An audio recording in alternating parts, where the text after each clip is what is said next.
The single most important ingredient in war is what we call the moral component. It's the will to win. And here you have a generation of Ukrainian men and women who, despite having families, having careers, are fighting for their country. They're fighting for a cause. And that is why they will not be beaten. They simply will not be beaten, because for them this is existential. This is about their futures. This is about Ukraine as a sovereign country, and they're not prepared to sacrifice their country for Putin's ambition. The only one thing that is really changed from the war started, that you don't dream anymore. So I'm afraid of dreaming, because these plans always include my friends, my family. And unfortunately, because of the war, I lost lots of my friends, my colleagues. It's difficult. So I'm trying not to make any plans. When the country needs help, the people stand together and helps. And as the House knows, we have backed Ukraine's fight for their freedom and sovereignty since the start. As the first country in the world to train Ukrainian troops. Slava Ukraini! First in Europe to provide lethal weapons. First to commit tanks. First to provide long-range missiles. Mr. Speaker, we do all of this because it's right. And because, quite simply, it's who we are as a country.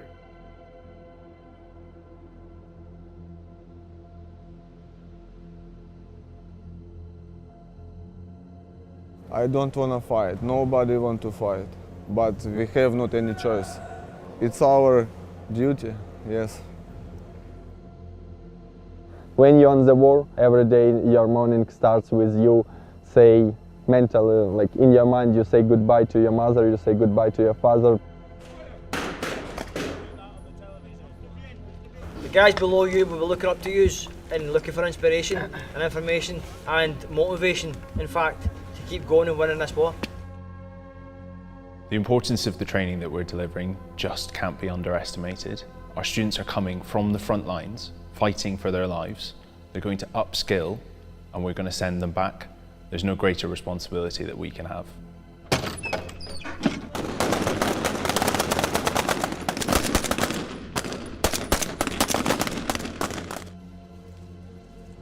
For me, this is their Battle of Britain moment. I want to live, I want to do good things for the world, and first of all do good things for my family and for friends and for myself, but it can be stopped in any moment.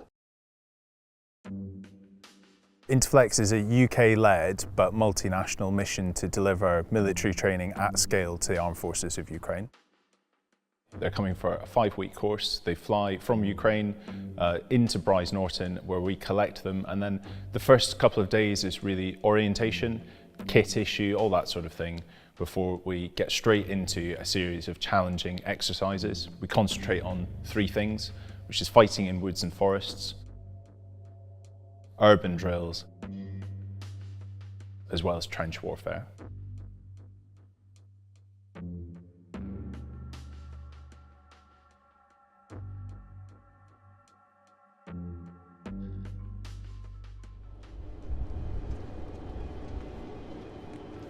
So our main role is to collect the Ukrainians from the airhead, bring them back to our location here at the handling and processing facility, and then we will issue them what we call a black bag. So that is a full kit issue, standard NATO items, circa 65 different items, and that will provide the Ukrainian with all the equipment that they need to go and exercise and train in the field. Did you do the social media articles? Yes. Oh, I liked what you said in there. You said we were a logistical miracle. That was good. Because for Ukrainians it's insane when you can in several hours to give them everything. Yeah, good. Without any problems. I like making them happy. Should we go through? So you can see we've got all these kit issue lanes. So these are all identical. So every item that the Ukrainians need are contained in these bins. And in the far side, that contains our stock as buffer stock to replenish these lanes as we go through. Підніміть фобока. Підніміть. Давай, підніміть. Давай, підніміть фобока. So the guys have learned basic Ukrainian as well, so they can just give them some directions on what to do. You're showing off now with your Ukrainian. How's your Ukrainian, Andy? Not very good at all. I know hello and that's about it. Yeah, it just comes with it, to be honest. Like, and then speaking to like the other Ukrainians as well, it sort of like cheers them up a little bit because they're not feeling like alien, like because they can't speak English. 75, 76, 92, Eska. Nastupne dwoje. Sure, war changed all of us, all these guys that here, the war changed all of us. Sometimes in good way, sometimes in bad way, but change. This is so hard for my head, but I'm trying to stay strong and all good. And don't worry, be happy.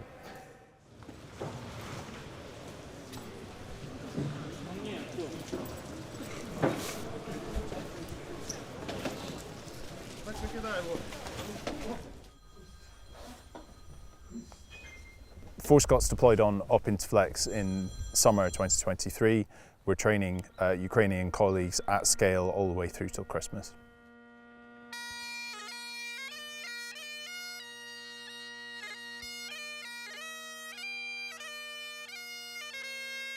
Four Scots, along with our sister battalions in the regiment, has got a golden line of our heritage right back through to the 18th century.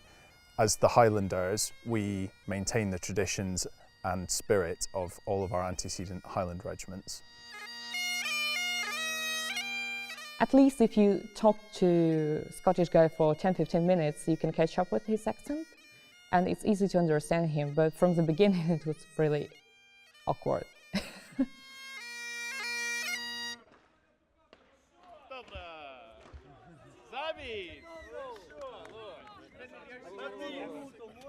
Sometimes my English is very, very fast. Yeah, he's worried about his Scottish accent. Sometimes my English, Scottish and English don't understand me, so I just need to make sure you get it. Sometimes you need a turkey not to translate I from do. Scottish to English. My right? wife talks for me in my own country. Right, got it. My wife is very, very good at translating for me. Do you really need a translation for this? Sometimes. Do you know what does it mean, day off? No idea? This is date of birth. No, really. Our bowl could be anything. It could be bottle, it could be bowl, it could be bottle. So good that I know that I work in for military, this is a bottle, but this is weird, you know, sometimes. They are really quick, but they are all nice guys, very friendly. And, you know, they are really involved in the training, you can tell. So we're saying this is going to be the Sergeant Major's casualty point? Yes. So I'm Sergeant Dick from Four Scots, been Four Scots since 2013, been in the Army 20 years, high flyer. 3.5 years left and I'm kind of dreading it, as in getting out. First 4 years was quite a busy 4 years. My first year was in Belfast, second year Iraq, third year Bosnia, fourth year Afghanistan. You should now break down the sections again, moving in either ones and twos or fire teams as they move, with the stops obviously pushing along the edges. But we'll see how it goes. Subtitles. Basically the Ukrainians fly over here straight into training pretty much straight away, into the platoons, meet their training staff.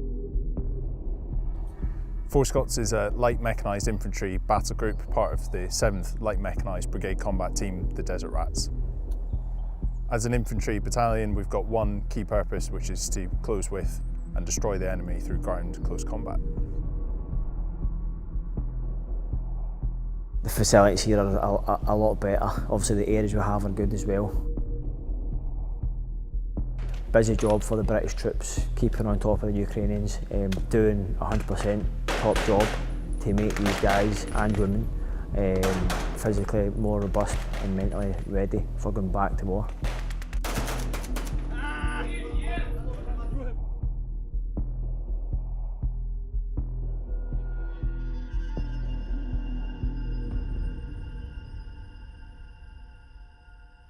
On Interflex, we're really just trying to achieve two main things. The first is to improve our lethality on the battlefield. The second is to increase our survivability on the ground. But in this training team, we have another job, which is to give you some additional skills to lead others to increase their lethality and their survivability as well. You guys are all leaders now, and this is about us giving you some additional skills that you can choose to use when you go back home. We all wish that we could be out there on the battlefield with you. I give you that as my promise. But because we can't, this is the next best thing. There's going to be some really hard training over the next 5 weeks, and I would like to ask you to give that your absolute best effort, and in return, we will give you the best instruction that we possibly can. That is it from me. Next, you'll get the opportunity to meet all of your instructors. Thank you. Thank you. Cool. All good? Great. Thank you. Що, панове, на цьому, скажімо так.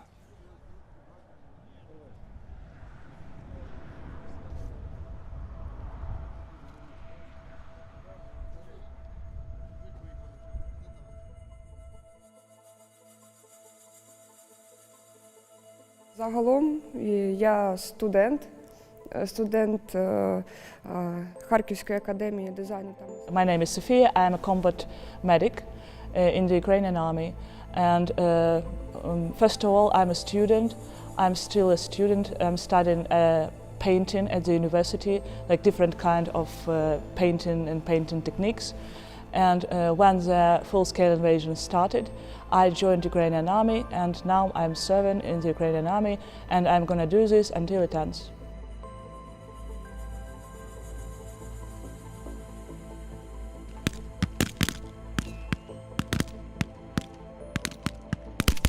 When a full-scale, so-called full-scale invasion started, I just joined the army because I wanted to join the army.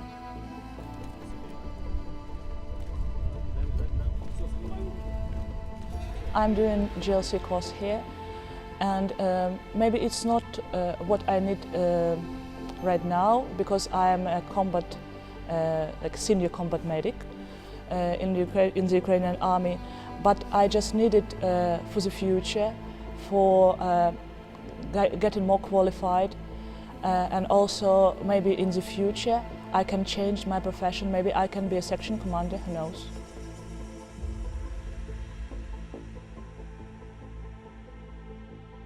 I will be in the army until it ends, it's for sure. So I like all these tactics and everything. I want to explore this, to understand more. But when the war ends, maybe I will do the thing I started doing before the war. I will restore pieces of art, and maybe I will restore everything which Russians destroyed during this war. It's my small dream.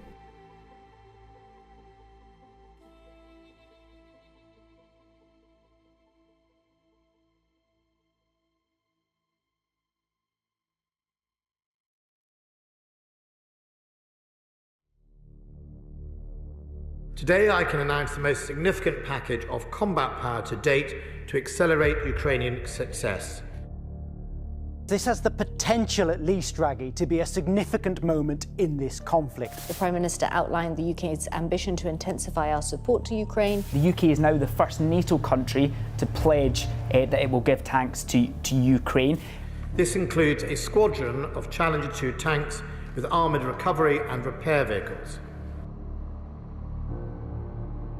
I think the significance of this will all be about the message this sends from the UK, and perhaps other countries then having to consider whether or not they're willing to make a similar contribution.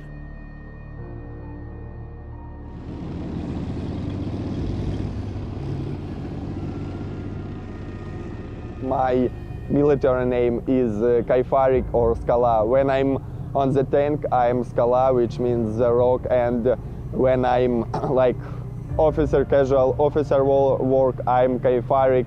That means the guy who always wanna have fun. Yeah.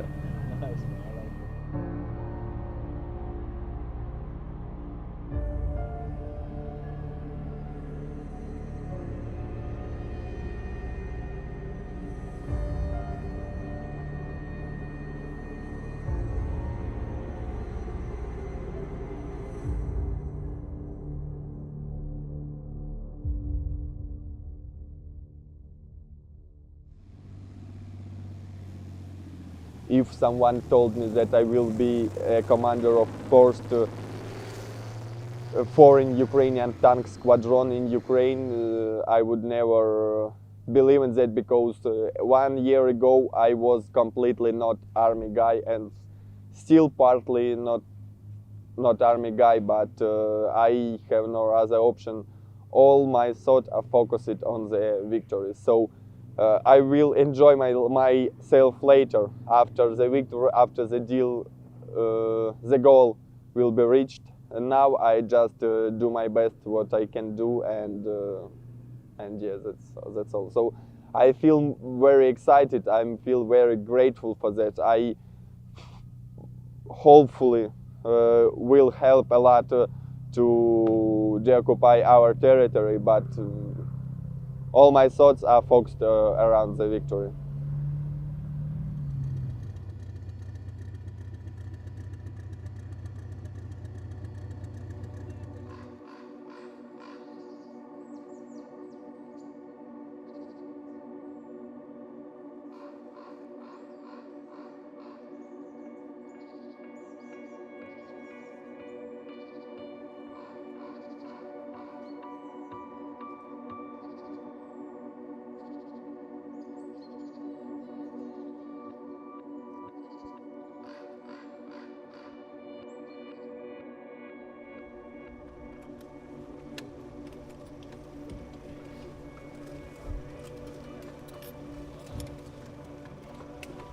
Okay, so basically, we've got an ammunition point, okay, where you're going to get all your ammunition for today. Зліва буде, там будуть вам роздавати набої. Be by that building over there. Біля цього будинку, зліва від вас. Also the med point as well for any casualties or any injuries will also be over there. Okay, however, there won't be any casualties or any injuries today because we're all going to look after ourselves. Але він переконаний в тому, що сьогодні не буде ніяких пошкоджень, тому що ми будемо дивитися один за одним. We're going to work hard, we're going to enjoy today's first day. Ми будемо працювати важко, але в той самий час насолоджуватись. Okay, any питання? Якісь запитання? Happy? Дякую. Let's get started. Давайте почнемо. Okay, hard up.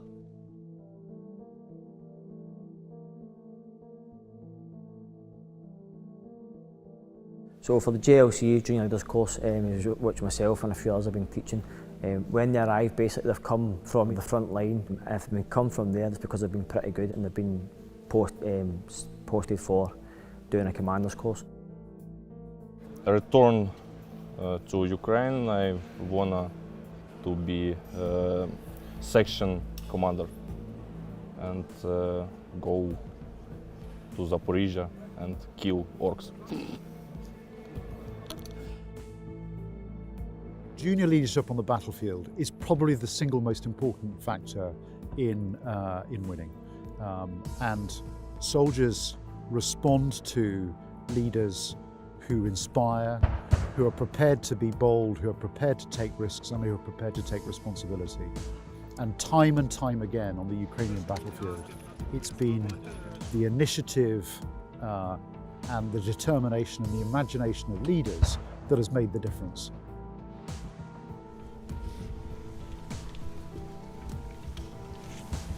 So what we'll move on to now then is pairs fire manoeuvre. So we've got really good raw material with the Ukrainian soldiers.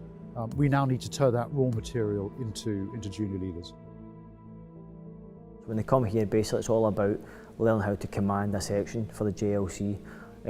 As in the British Army, obviously have section commanders, section 2 ICs within a section, and basically it's just teaching them how to command and how to control in any environment. You know, it's just making sure that they are capable of controlling their own men when needed.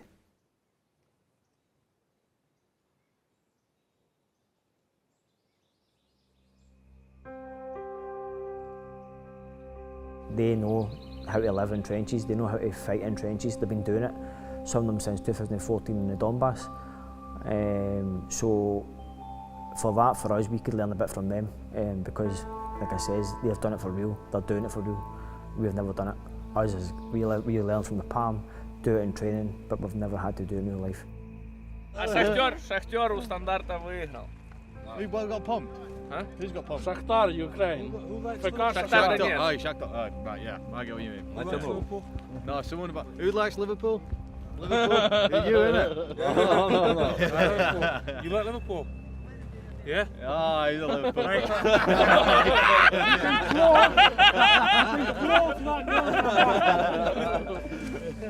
No Liverpool here.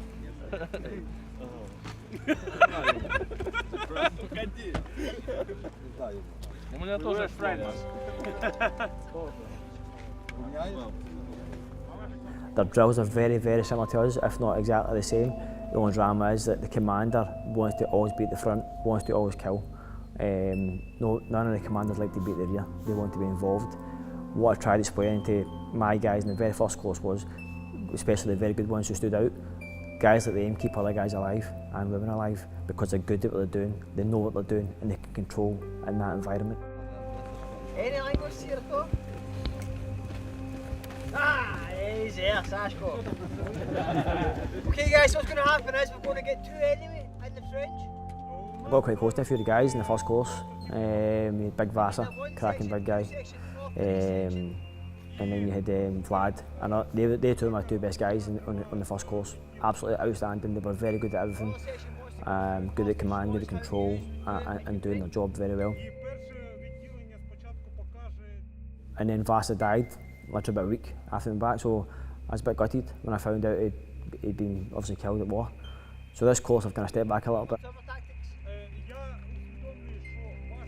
I still talk to them, but I haven't got that close to them as I did in the first course because when you find out from the linguists who obviously keep in contact with them that X, Y and Z have passed away or whatever, so it's been quite a distant one this course, whereas the first one was, I made some good mates to be fair, they were actually really good guys, you know. And if there's not, and if the moment's pretty good, then we'll just crack on with some force on force. Happy? Any more questions, Britannia? No. Let's do this. Trench warfare is noisy, it is congested inside the trench, and often in the last bound before you break in there, you're in one of the most vulnerable positions you can ever be on the battlefield.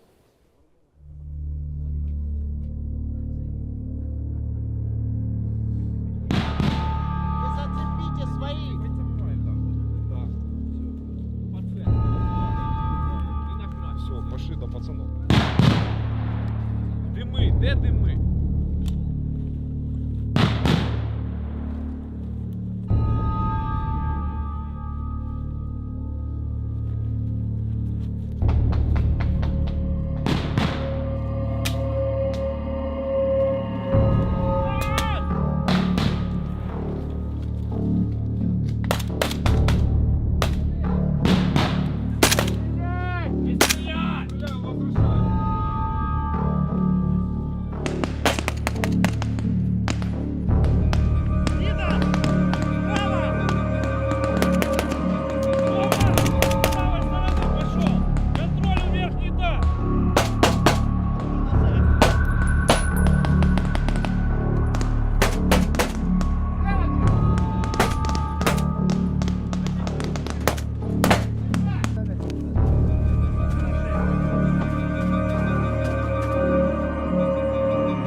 Our instructors are having to take a blended approach to the trench warfare side. The Ukrainian army do not do it the way that we would perhaps traditionally be taught in the British army, but we are learning off of them, and that means that we can pass on good combined drills that take the best of our practice and the best of theirs.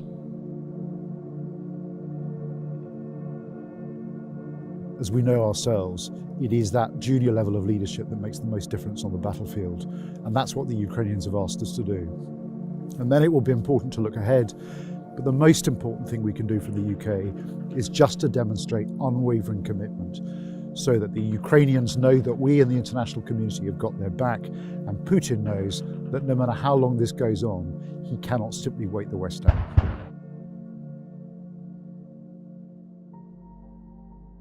For me, this is their Battle of Britain moment. Having chatted to some of the students, they find it strange that they are here learning how to fly when some of them feel they should be at home fighting and defending their nation. So we're trying to get across to them that if you go home and fight with a rifle, you will have an effect.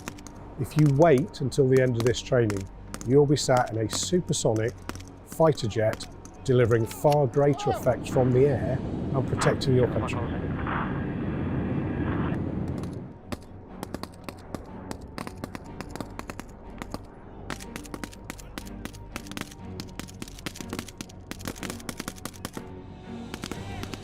We live in a dangerous world.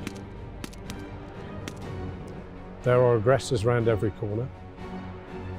And now we're at the forefront of a coalition to equip the Ukrainian Air Force.